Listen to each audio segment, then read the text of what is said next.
ఆగాగు. హాయ్ జస్వి.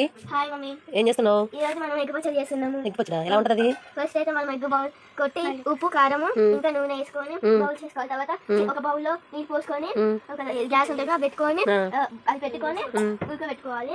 తర్వాత అది ముక్కలాగా చేసుకున్నాక ఇంకా కారం ఉప్పు ఇంకా అదేసి తాలింపు జీలకర్ర కరివేపాకు అవన్నీ తాలింపు పెడితే అయిపోయినట్టు ఎగ్ పచ్చడా. అదే మూత పెట్టుకుందామా మరి?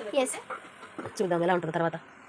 జస్వి, ఇందాక మనం ఎగ్ పచ్చడి అని చెప్పావు కదా, ఇందాక మనం బాయిల్ చేసుకున్నాము. ఇప్పుడు ఏం చేయాలమ్మా? ఇప్పుడు ఇది కరిగినాక మొత్తం తీసేసి గిన్నెలో పెట్టాలి. తర్వాత ముక్కలుగా కట్ చేయాలి. కేక్ ఉంటే ఉంది మంచిగా బోలిస్తే కదా.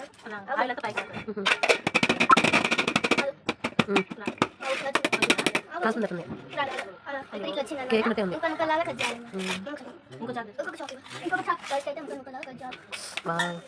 ఎన్ని ఎగ్స్ వాడారు దీంట్లో? 9 ఎగ్స్. మమ్మీకి మరి చిన్న కట్ చేస్తుంది.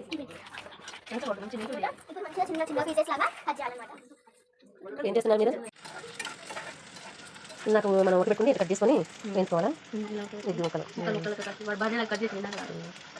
కట్ చేసుకొని ఇంకా మళ్ళీ పక్క తీసుకొని మళ్ళీ తాలింపేయాలా? ఎగ్స్ మామూలు ఇట్లా పెట్టుకునే బదులు ఇలా చేసుకుని తింటే బాగుంటుంది. ఒక్కొక్క వెరైటీ ఒక్కొక్కసారి అలా. ఇప్పుడు అన్ని కలిపిన దీంట్లో